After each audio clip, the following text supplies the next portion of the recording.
Allow me to complete. So I'm trying to show you a pattern. And more importantly, why is the retraction taking place today? He was apprehended in March. The retraction is taking place today. Does it have something to do with the Bhopal rally? Does it have something to do with Muzaffarnagar riots? Something to do with Mr. Modi's plans? Something to do with Banzara's letter? I would like to see this in the context of the recent political developments. No, I think Sudhanshu Trivedi, again, you do not hold the same yardstick. If I were to ask you to put the same yardstick vis-a-vis the Indian Mujahideen, and the Batla House encounter, Mr. Hassan Jawhar, you would not apply the same yardstick. And that's the problem here, that you too are looking at it through a certain stilted lens. Sudhanshu Trivedi is responding. Sudhanshu Trivedi, has this been timed? Is this a BJP conspiracy? Is Bhavesh Patel part of a BJP conspiracy? Is this timed with your Bhopal rally of Rajnath Singh? As far as both the parties are concerned, my request is not to be taken by one yardstick. As Mr. Rahul Navarkar has pointed out, this Home Minister has used the word not saffron terror. I would like to remind, in January 2013, he has used the word Hindu terror, which has been hailed by Hafiz Saeed in Pakistan. After so much of hue and cry, he has to withdraw the statement. It shows their mindset. Mr. Digvijay Singh, who uses the word Osama G and uses the word Thug for Ramdev.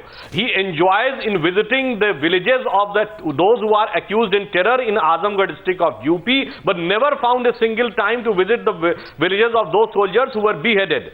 This shows a clear trend, a clear mindset. And now I would like to point out what he has said about the Samjhauta Express. Asimanand's confession statement, after 6 years, neither the investigating agency is able to make Asimanand an accused and nor a witness. They have just made him accused in Ajmer blast case yesterday. It means if you are so clear, prolific in your investigations, and I have already pointed out in UN agencies, US agencies, in Samjhauta Express case, the accused are someone different. And up to a certain time, Government of India was going in one direction. Suddenly they have changed and followed by so many political statements of Congress leaders. So, Ami Yagnik, is your case... The technicality is different, but the tendency is different. Ami Yagnik, consider this. And one more thing, we never use the word. We never use the word terror associated with any religion. We never used Islamic terror, green terror or any other terror. They have used the Congress party has always used terror as a political module, as a political tool. Why did, after Digvijay Singh asked the Home Minister of India to come out clean with regards to the Headley confession, why has the Home Minister not made a statement till date? Why is he silent on it?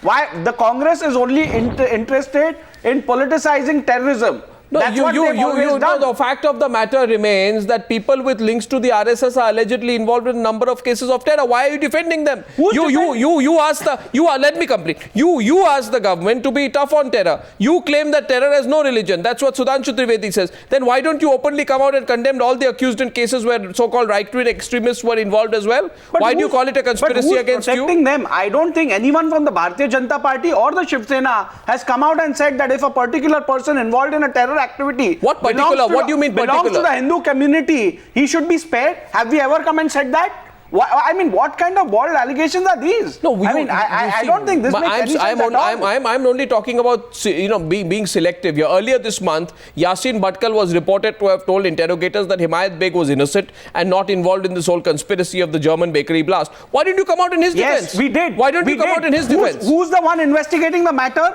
The Maharashtra police? Who's ruling the state of Maharashtra? The Congress NCP? Of course we've condemned him. And under their government, the witnesses have been doctored regularly. Let me say this on record. What is the weight? This has come out a couple of days back in the German bakery case. What is the weight of this man Bhavesh Patel's statement here today? Because it was also reported that in his confession in April this year, made under section 164 of the CRPC, and therefore you are a lawyer, Rahul Narvekar, you will know it is admissible in court. He revealed his role and that of right-wing organizations in the Ajmer blast. Answer that. And also, if an evidence is taken under duress and pressure, he very well can report Ami that Yagnik's response to you. Ami Yagnik is responding to you. Under law says 3 minutes on the debate. 3 minutes on the debate. Strong defense of Bhavesh Patel being made here by Rahul Narvekar, which is not in line with the kind of position that you have been taking in other cases. But Ami Yagnik's responding to you. Ami Yagnik. Arnav, first point let me make up. I'm coming to your question. But see the way they derail the debate here and then meander into other cases. Who's and derail? not focus on this particular case. The other panelists, they go on speaking about other cases. They should focus on this particular debate. No, Sudhanshu Trivedi and Rahul Narvekar, okay.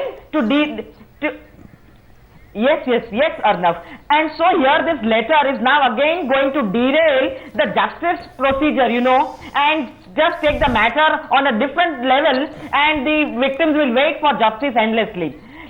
Now the accused here has already given a statement before the magistrate under 164, and so there is no question of implicating or getting pressurized. So I do not know under what circumstances and who has written this letter, at whose behest the letter is written. Let that be inquired, and the matter is seized with a designated court. Whose behest? Whose behest? Ami Agnik, be direct. Whose behest? You are going on saying this. I ask you and Mr. Johar. I ask you and Mr. Johar to be direct tonight. Whose behest? Then I'll get Sudhanshu to have the last word. Whose behest? Arnav, yes, let that be inquired into. Oh, what do you mean inquired into?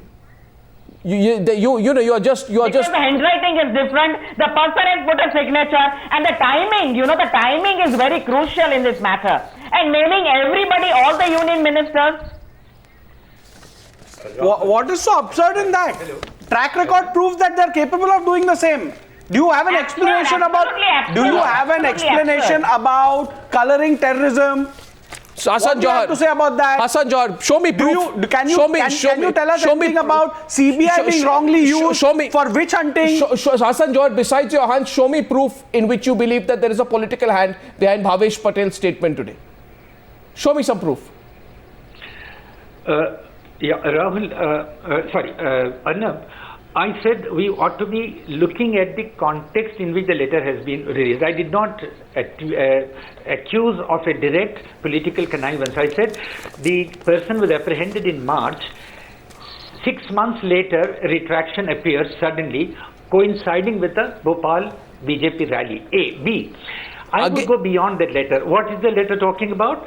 Allow me to complete. That letter is saying that I was coerced into implicating X and Y. But the charge sheet doesn't implicate them. So the letter falls. Sudhanshu Trivedi, what is the last response. About? Last response. So Sudhanshu Trivedi, he is also making the same point that Bhavesh Patel may allege that he was pressurized to name Mohan Bhagwat and Indresh Kumar. But neither of them, as I said, have been named in the FIR, so there is no conspiracy to force a retraction.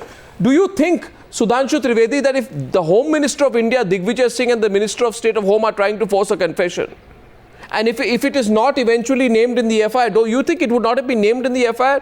You think Mohan Bhagwat or Indresh Kumar would have got away if the Home Minister was behind this? I am not saying that whatever anybody has said should be considered as an evidence immediately, but there should not be two yardsticks. In our case, in allegation on any RSS or BJP organization, prior to investigation, you lay any type of allegation and you said it is final. And look at your tendency. I would like to remind just one instance. This UP government has tried to withdraw the cases against all terror accused who were accused of 2007 blast of various courts of UP. And these so-called secular parties have not even raised a single question. Finally, it was halted because of the judicial intervention. You are having this type of yardstick on the terror. And on the other hand, on Gujarat, you are making so much hue and cry when the process are going on. The persons are convicted. Even the MLAs and ministers are convicted. Then you are saying that injustice is done. And here, when the government is trying to halt the entire judicial process, they are trying to withdraw the cases. And not even a single voice has been raised. In this type of atmosphere, how can you say that there is an ample amount of suspicion is not there which is to be thoroughly investigated? Do you think this could be a high-level conspiracy? Tell us what you think. Thank you very much for joining us. To our panelists, thank you very much to our viewers. Do you think there's a high-level conspiracy to fix the RSS? Tell us what you think. I'd really like to hear from you. Thank you, ladies and gentlemen, for debate number 2 on the Newshour Tonight.